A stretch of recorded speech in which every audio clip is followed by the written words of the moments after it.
السلام علیکم ورحمۃ اللہ وبرکاتہ۔ دوستو یہ ویڈیو بہت ہی ضروری ہے، اس ویڈیو کو دیکھنا بھی ضروری ہے۔ یہ مفتی سلمان اظہری کا بیان ہے۔ دوستو آج ہم اس ٹاپک پر اس بیان کو سنیں گے۔ کیا قربانی کرتے ہیں تو ہم قربانی کرتے ہیں تو جانوروں پر ظلم کرتے ہیں، اور قربانی کیسے کرنا چاہیے، قربانی میں کیا کیا کرنا چاہیے، یہ مسئلہ جاننا ہر مسلمان کو ضروری ہے۔ تو ویڈیو شروع کرتے ہیں۔ دیکھو، جانوروں سے محبت یہ سکھائیں گے ہمیں۔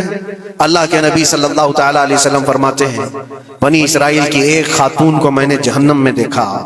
کس بنیاد پر؟ فرماتے ہیں وہ عبادت گزار تھی، زاہدہ تھی، پرہیزگار تھی، لیکن ایک بلی پالی ہوئی تھی، اور اس نے کبھی عبادت کرنی ہوتی تو دو دن تین دن تک اپنے کمرے میں گوشہ نشین ہو جاتی تھی اکیلی، اور اس نے اپنی بلی کو ایک جگہ پر گلے سے رسی لگا کر باندھ دی، اور 3 دن تک وہ اپنی عبادت میں رہی، مصروف رہی، اور 3 دن کے بعد اسے خیال آیا تو جا کر دیکھی بلی مر چکی تھی۔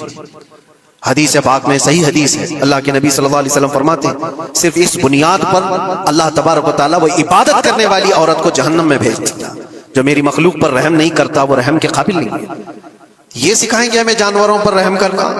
ہم جس جانور کو ذبح کرتے ہیں وہ اللہ کے حکم سے کرتے ہیں، اس کے علاوہ کسی بھی جانور کو ظلم کرنا، اللہ کے نبی صلی اللہ تعالیٰ علیہ وسلم کی حدیثوں میں سے یہ ہے کہ جانور پر ظلم کرنا ذمی پر ظلم کرنے سے بڑا ہے۔ اور ذمی کیا ہے؟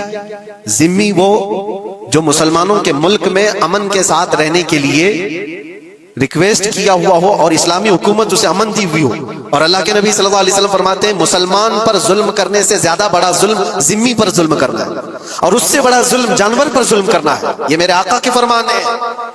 نبی اکرم صلی اللہ علیہ وسلم نے فرمایا وہ رحمت للعالمین ہے۔ اور ایک بڑی بات میں آپ کو بتاؤں، جو یہ پھیلایا جاتا ہے کہ جانوروں پر ظلم، سیدنا امام غزالی رحمت اللہ تعالی علیہ کی ایک بات میں پڑھ رہا تھا، حجت الاسلام، جن کی کتابیں پڑھ کر کے لوگ اللہ کے ولی بن گئے۔ امام غزالی کا نام سنا ہے؟ اتنی کتابیں انہوں نے لکھا، تصوف کے امام ہیں، علم کلام کے امام ہیں، منطق کے امام ہیں، فقہ و تصوف کے امام ہیں، بے شمار علوم و فنون کے دریا بہائے ہیں۔ اس حجت الاسلام امام غزالی رحمۃ اللہ علیہ کے انتقال کے بعد ان کے بھائی نے ان کو خواب میں دیکھا اور پوچھا آپ کے ساتھ اللہ نے کیا معاملہ فرمایا؟ امام غزالی فرماتے اللہ نے مجھے بخش دیا، میری لکھی ہوئی کتابیں، میری عبادتیں، ہزاروں کو جو میں نے پڑھایا وہ شاگرد، یہ ساری چیزوں کی وجہ سے نہیں، بس ایک کام کی وجہ سے۔ پوچھا وہ کون سا کام؟ کہا ایک بار میں کتاب لکھ رہا تھا اور سیاہی میں قلم ڈبو کر کے لکھا جاتا تھا، اور سیاہی جو بنتی تھی وہ پھلوں کے رس سے نکال کر، اور لکڑی کا قلم اس میں ڈبو کر کے لکھا جاتا تھا۔ تو میں لکھ رہا تھا کہ ایک مکھی آ کر سیاہی پر بیٹھ گئی، میں اپنا قلم روک لیا کہ ہو سکتا ہے وہ پیاسی ہو، پی کر چلی جائے۔ کافی دیر تک وہ مکھی اس سیاہی پر بیٹھی رہی، اور پی کر کے جب وہ اڑ گئی تو پھر میں اپنا قلم چلاتا رہا۔ یہ بات تو زندگی میں آئی اور گئی، میں نے تو اس کو چھوٹا سمجھا تھا، لیکن میری موت کے بعد رب تبارک و تعالیٰ نے مجھے اٹھا کر فرمایا جس نے میری چھوٹی مخلوق پر رحم کیا، بس اس نیکی کی بنیاد پر میں تجھے جنت عطا کرتا ہوں۔ ایک جانور پر رحم کرنے کی بنیاد پر، ایک جانور پر رحم کرنے کی بنیاد پر، اور حدیث پاک میں، صحیح حدیث پاک میں یہ بھی ہے، ایک طوائف تھی جس نے مرتے ہوئے کتے کو بچایا تھا پانی پلا کر، اور اس بنیاد پر اس کی بخشش ہو گئی۔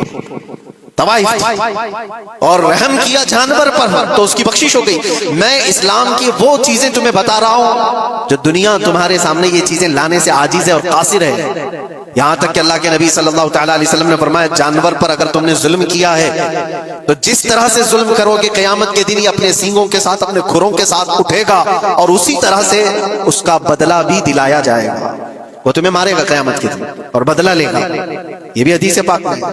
جانور پر ہمیں اس کے چہرے پر مارنے کا حکم نہیں ہے، اس کو اس کی طاقت سے زیادہ بوجھ ڈالنے کا حکم نہیں ہے۔ اللہ کے نبی صلی اللہ تعالیٰ علیہ وسلم کے پاس ایک صحابی آئے، اونٹ پالتے تھے۔ ہاں ایک اونٹ بہت سرکش ہو گیا ہے، اور جب اونٹ سرکش ہو جاتا ہے نا کسی کی کھوپڑی کھینچ لیتا ہے، ہاں وہ اسی وقت سر کو پکڑ لیا تو آدمی وہیں ختم ہو جائے۔ وہ کسی کے قابو میں نہیں آ رہا تھا، حضور کے پاس آئے، رسول پاک صلی اللہ علیہ وسلم نے فرمایا چلو میں چلتا ہوں دیکھتا ہوں۔ صحابہ کہتے ہیں حضور جب چلنے لگے تو ہمیں خوف ہوا، ڈر ہوا کہ یہ اونٹ بدک گیا ہے، سرکش ہے، کہیں کچھ نقصان نہ پہنچا ہے، اور تنہا میرے مصطفیٰ صلی اللہ علیہ وسلم آگے بڑھتے چلے گئے۔ صحابہ کہتے ہیں ہمیں ڈر لگ رہا تھا، لیکن میرے عزیزوں وہ رحمت للعالمین ہے، سب کی رحمت بن کر آئے۔ نبی پاک صلی اللہ تعالیٰ علیہ وسلم جب قریب گئے تو اونٹ کوئی سرکشی نہیں کیا، کچھ نہیں۔ حضور پاک صلی اللہ تعالیٰ علیہ وسلم کے چہرے کے پاس اپنا منہ کرتا ہے اور اپنی زبان کو چپڑ چپڑ چپڑ کرتے ہوئے اپنی زبان ہلا رہا ہے، اور حضور پاک صلی اللہ تعالیٰ علیہ وسلم ایسے سنتے جا رہے ہیں جیسے کسی دانشور کی بات سن رہے ہیں۔ پھر نبی پاک صلی اللہ علیہ وسلم اونٹ کے مالک کی طرف متوجہ ہوئے اور کہا یہ اونٹ تیری شکایت کر رہا ہے، یہ اونٹ تیری شکایت کر رہا ہے، یہ سرکش اس لیے ہوا کہ تو اس کی طاقت سے زیادہ بوجھ اس پر ڈالتا ہے اور کھانا اس کو کم دیا کرتا ہے، کیا یہ بات صحیح ہے؟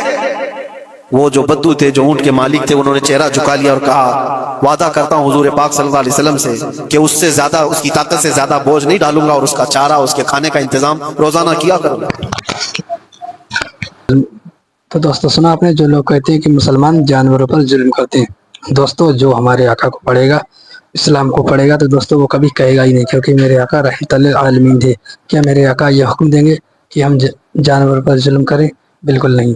دوستو ویڈیو اچھا لگا تو ویڈیو کو لائک کریں، چینل کو سبسکرائب کریں۔ ملتے ہیں نیکسٹ ویڈیو میں۔ السلام علیکم ورحمۃ اللہ وبرکاتہ۔